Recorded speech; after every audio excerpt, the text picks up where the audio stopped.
Swastiastu. Assalamualaikum warahmatullahi wabarakatuh. Salam sejahtera untuk kita semua. Salam harmoni. Perkenalkan, nama saya Koma Marta Seniasti dari program Magister Hukum Pasca Sarjana Universitas Pendidikan Ganesha yang pada kali ini saya akan menyampaikan terima kasih kepada dosen pengampu teori hukum Ibu Dr. Komang Febrinayanti Dantes, SHMKN yang telah em, memberikan saya kesempatan untuk membuat video edukasi ini yang akan saya sampaikan mengenai materi teori hukum yang sudah beliau ajarkan pada kelas kami. Nah, teman-teman, dalam program pasca sarjana tentunya dalam strata magister begitu, teori hukum ini tentu memiliki posisi yang cukup krusial dan fundamental untuk menjadikan pemahaman bagi mahasiswanya, di mana dari teori-teori yang kami pelajari ini akan memberikan dampak positif dan juga menjadi dasar kami untuk melakukan analisis lebih dalam mengenai kajian-kajian ilmu hukum ke depannya. Nah, di mana dalam teori yang sudah kami pelajari ada satu teori yang menarik perhatian saya, yakni teori hukum murni yang disampaikan oleh Hans Kelsen. Nah, di mana teori hukum murni ini sudah banyak nih menjadi perbincangan dalam dunia hukum begitu. Nah, di mana yang menjadi perbincangan yakni posisi teori Hans Kelsen ini dalam ilmu hukum. Nah, di mana dalam kajian ilmu hukum modern, teori hukum murni yang dikemukakan oleh Hans Kelsen ini menempati posisi yang sentral sebagai fondasi positivisme hukum normatif. Nah, namun meskipun menempati posisi yang sangat sentral, kekuatan dari teori ini terletak pada pemurnian hukum dari unsur non-hukum. Nah, di mana sekaligus menjadi titik lemah nih yang memunculkan perdebatan akademik hingga saat ini. Nah, oleh karena itu, pembahasan ini tidak hanya menjelaskan mengenai konsep dari teori hukum murni ini, namun juga mengkaji secara kritis jauh mana teori tersebut mampu menjawab persoalan hukum kontemporer yang ada di Indonesia. Nah, sebelum lebih lanjut nih membahas mengenai teori hukum murni dari Hans Kelsen ini, saya ingin kita tahu dulu nih latar belakang kritis lahirnya teori hukum murni ini.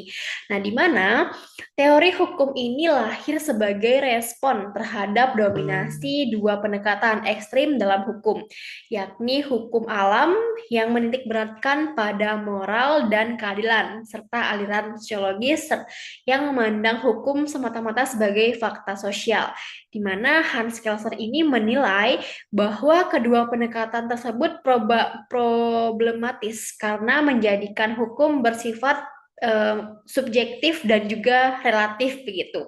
Namun kritik terhadap Kelsen ini muncul ketika upaya pemurnian hukum justru menimbulkan pertanyaan baru. Apa pertanyaannya? Yakni apakah apakah mungkin hukum itu benar-benar netral dan bebas dari nilai? Nah, dari teori hukum Hans Kelsen ini muncul nih, apakah mungkin hukum ini benar-benar netral dan juga bebas dari nilai gitu. Nah, di mana dalam teori ini terdapat pemisahan hukum dari moral, di mana hal ini akan menjadi solusi atau masalah baru begitu. Nah, di mana salah satu tesis utama dari Kelsen ini adalah hukum harus dipisahkan dari moral, di mana pemisahan ini dimaksudkan agar hukum itu dapat dipahami secara objektif dan juga konsisten. Namun secara kritis kita ketahui bahwa pemisahan total antara hukum dan moral ini menimbulkan dilema besar, di mana jika kita lihat bahwa hukum hanya dinilai dari keabsahan normatifnya, maka hukum yang tidak adil sekalipun dapat dianggap sah selama dibentuk sesuai dengan prosedur yang ada gitu. Nah, dalam konteks ini, teori hukum murni berpotensi melegitimasi hukum yang represif asalkan memenuhi syarat formal dari pembentukan suatu peraturan tersebut. Nah, dalam teori Kelsen ini juga melihat bahwa hukum sebagai norma dan di mana ini tuh menjadi pertanyaan apakah dari hukum sebagai norma ini menjadi kekuatan atau keterbatasan seperti itu. Nah, di mana dalam pandangan Kelsen bahwa hukum adalah sistem norma yang memberikan kejelasan metodologis dalam ilmu hukum. Akan tetapi, dari teori ini, pendekatan mengabaikan kenyataan bahwa norma hukum tidak lahir dalam ruang hampa, melainkan dipengaruhi oleh kekuasaan, kepentingan politik, dan juga kondisi sosial. Nah, secara kritis dapat dikatakan bahwa dengan menolak analisis sosiologis, Kelser ini membatasi kemampuan hukum untuk menjawab ketimpangan dan ketidakadilan struktural yang ada. Nah, kemudian muncul nih pertanyaan lagi, apakah sanksi hukum menjadi satu-satunya ukuran hukum dalam Indonesia? Dalam teori Hans Kelser ini kan ada norma dan juga sanksi. Nah, apakah sanksi menjadi satu-satunya ukuran hukum? Nah, dalam teori ini, Kelsen menyatakan bahwa norma hukum selalu dikaitkan dengan sanksi. Nah, di mana pendekatan ini memperkuat nih karakter hukum sebagai alat pengendali sosial, di mana ada hukum, ada masyarakat, dan masyarakat tersebut harus mematuhi hukum itu agar tidak menjadi pengendali sosial dan pengatur masyarakat seperti itu. Nah, namun secara kritis, tidak semua efektivitas hukum bergantung pada sanksi. Nah, dalam praktiknya, kepatuhan hukum seringkali dipengaruhi oleh kesadaran hukum, legitimasi moral, dan kepercayaan publik terhadap negara. Nah, dengan demikian, reduksi hukum menjadi norma bersanksi dapat dianggap terlalu sempit jika kita lihat pada kejadian atau realita pada saat ini. Nah, di mana dalam teori Hans Kelsen ini juga terdapat teori Stan Van Bau dan hierarki norma. Nah, di mana ini muncul pertanyaan baru nih, apakah menjadi stabilitas atau malah menjadi kekakuan? Nah, dalam teori Stuvenbau ini memberikan gambaran sistem hukum yang teratur dan juga logis. Namun dalam praktik hukum modern, hubungan antar norma, multitafsir, serta dinamika politik seringkali menunjukkan bahwa sistem hukum lebih kompleks dibandingkan model piramida eh, normatif dari yang disampaikan oleh Kelsen gitu. Nah, hal ini menimbulkan pertanyaan, apakah Stuvenbau ini masih memadai untuk menjalankan atau menjelaskan uh, pluralitas hukum saat ini, di mana dalam teori Hans Kelsen ini ada hierarki norma dari hukum yang paling tinggi sampai hukum yang ada di bawahnya dari undang-undang dasar, peraturan menteri, perda, perbub, dan perda gitu. Ini dalam teori Hans Kelsen hierarki norma gitu. Nah, di mana dari teori hierarki norma yang disampaikan oleh Hans Kelsen ini muncul nih hal yang paling atau konsep yang paling utama nih dalam teori ini yaitu grand norm. Nah, di mana dari grand norm ini muncul nih asumsi teoritis atau hanya fiksi hukum saja gitu. Nah, di mana konsep ground norm ini yang disampaikan oleh Hans Kelsen merupakan inti sekaligus titik paling kontroversial dalam teori ini, di mana ground norm ini tidak dibentuk, tidak tertulis, dan tidak dapat dikaji secara empiris. Ini muncul dalam kehidupan masyarakat gitu dalam teori Hans Kelsen. Tidak tertulis, tidak dibentuk secara struktural seperti itu. Nah, di mana secara kritis grand norm ini dapat dipandang sebagai fiksi hukum yang diperluas secara teoritis, tapi lemah secara praktis. Nah, di mana keberadaannya bergantung pada penerimaan masyarakat dan kekuasaan politik. Di mana ini menjadi sesuatu yang justru dihindari oleh Kelsen seperti itu. Nah, kemudian dalam teori-teori yang sudah disampaikan oleh Kelsen, negara sebagai tatanan hukum ini dipertanyakan nih netralitasnya seperti itu. Apakah dari pandangan Kelsen ini negara itu identik dengan tatanan hukum yang bertujuan untuk meniadakan konsep negara yang sewenang-wenang. Namun, secara kritis negara bukan sekedar sistem norma, melainkan juga arena kekuasaan di mana dalam praktiknya hukum seringkali menjadi alat legitimasi kekuasaan, bukan pembatasnya, seperti itu.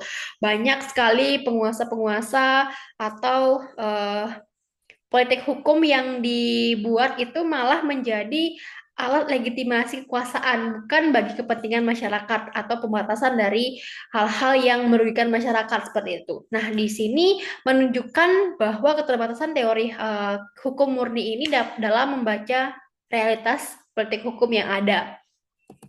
Nah, dari hal yang sudah kita lihat nih bahwa teori Hans Kelsen ini masih menjadi kontroversi seperti itu. Nah, apakah dari realita kehidupan yang ada di Indonesia pada saat ini, apakah teori ini masih relevan di Indonesia seperti itu? Nah, di mana dalam sistem hukum Indonesia secara struktural memang mencerminkan pemikiran dari Hans Kelsen ini, terutama dalam hierarki peraturan perundang-undangan dan juga mekanisme judicial review yang ada yang sudah kita pahami bersama.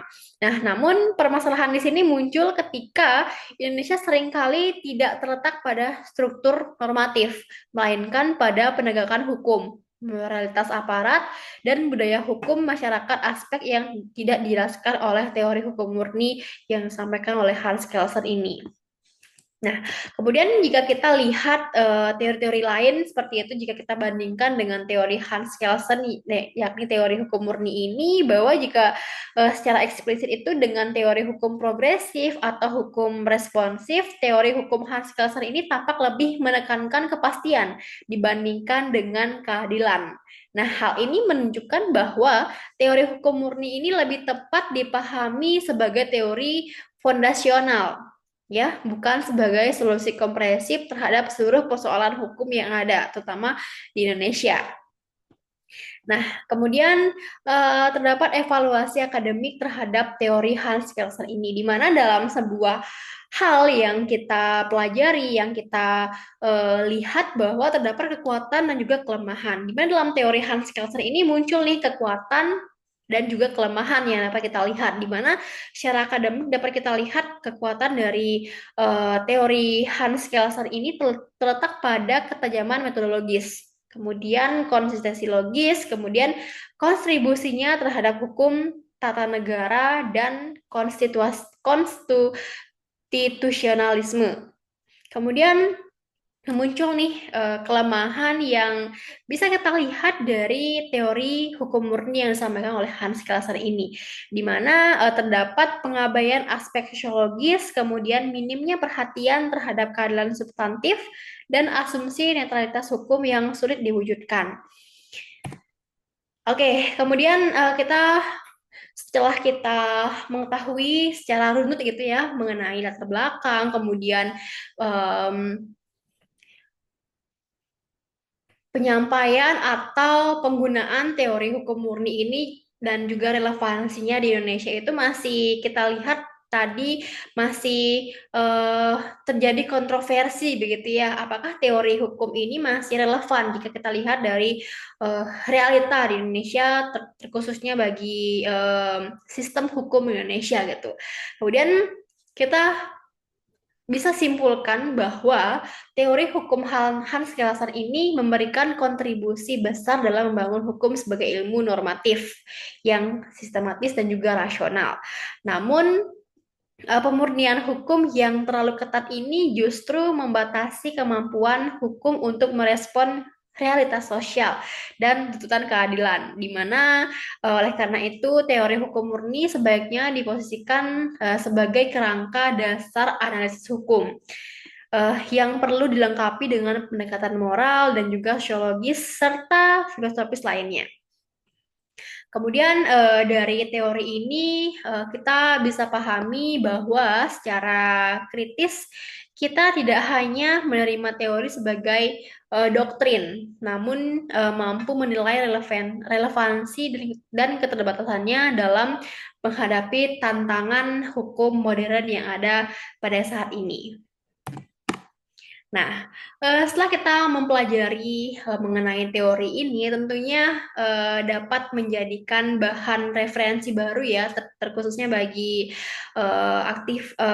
aktivis, kemudian akademisi, dan juga terkhususnya bagi saya sendiri sebagai mahasiswa jenjang magister untuk lebih dalam mempelajari mengenai teori hukum ini. Namun secara garis besar memang bahwa dalam teori Hans Kelsen ini lebih menitik beratkan pada kepastian, bukan keadilan yang lebih diutamakan dalam teori ini seperti itu. Mungkin sekian yang dapat saya sampaikan dalam video kali ini. Semoga apa yang saya sampaikan tadi dapat menambah wawasan kita mengenai teori hukum yang ada di Indonesia, terkhususnya pada teori hukum murni yang disampaikan oleh Hans Kelsen ini. Mungkin sekian untuk video kali ini. Terima kasih sudah menonton sampai akhir dan saya tutup dengan Parama Santi. Om Santi Santi Santi Om. Assalamualaikum warahmatullahi wabarakatuh. Salam sejahtera untuk kita semua. Salam harmoni. Fiat Justitia.